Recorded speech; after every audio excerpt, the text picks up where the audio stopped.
यदि तुम्हें भी लगता है कि तुम्हारे जीवन में बहुत दुख है, तो एक बात जान लो, जीवन में कुछ भी स्थायी नहीं है, क्योंकि एक दिन तुम मर ही जाओगे और तुम्हारा दुख खत्म हो जाएगा।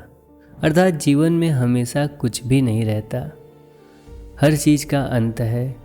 अतः या तो दुख खत्म हो जाएगा या तो तुम, क्योंकि श्रीमद् भगवद गीता में श्री कृष्ण ने कहा है, अंत ही आरंभ है। यह बात हर स्थिति में लागू होती है। यदि तुम्हें लगता है कि तुम बहुत खुश रहते हो, तुम बहुत धनी हो, पैसे वाले हो, तो एक दिन तुम्हारी खुशी, तुम्हारा धन तुम्हारी हाथों से चला जाएगा, क्योंकि एक दिन तुम्हें किसी की नज़र लग जाएगी। अतः सुख हो या दुख, हर स्थिति में मन को एक समान रखना चाहिए, क्योंकि वास्तव में सुख या दुख जैसी कोई स्थिति होती ही नहीं है।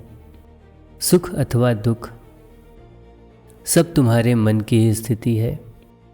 इसे एक छोटे से उदाहरण से समझो। शहर के एक धनी व्यक्ति ने अपने पुत्र से कहा कि बेटा, हमारी कंपनी को बेच दो, क्योंकि हमारा बहुत नुकसान हो रहा है।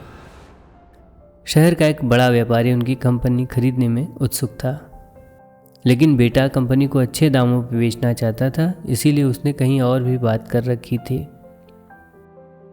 बेटा जल्दी में था तो सुबह बिना बताए ही घर से निकल गया, और शाम को जब घर पहुंचा तो दरवाजे पे उसकी माँ मिल गई।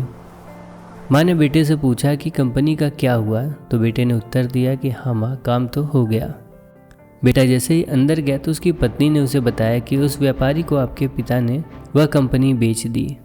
लेकिन जब सुबह हुई तो पता चला कि देर रात कंपनी में आग लग गई, सब जगह समाप्त हो गया। जैसे ही पिता को यह बात पता चली तो वो फूट फूट कर रोने लगा। तभी माँ ने कहा कि आपके पुत्र ने तो कल ही वो कंपनी बेच दी थी। जैसे ही ये बात पिता को पता चली तो उनका दुख तुरंत खत्म हो गया, वो तुरंत ही खुश हो गए।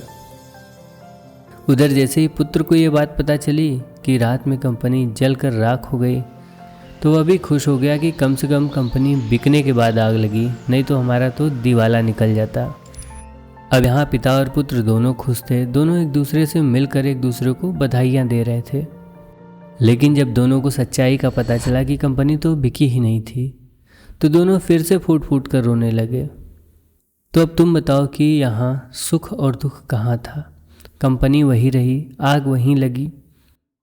जिस क्षण तुम्हें पता चला कि नुकसान तुम्हारा हुआ तो तुम दुखी हो गए, लेकिन अगले ही क्षण जब तुम्हें पता चलता है कि नुकसान किसी और का था तो तुम फिर से खुश हो गए। लेकिन तुरंत ही जब तुम्हें पता चलता है कि नहीं, नुकसान फिर से तुम्हारा हुआ, तो फिर तुम दुखी हो गए।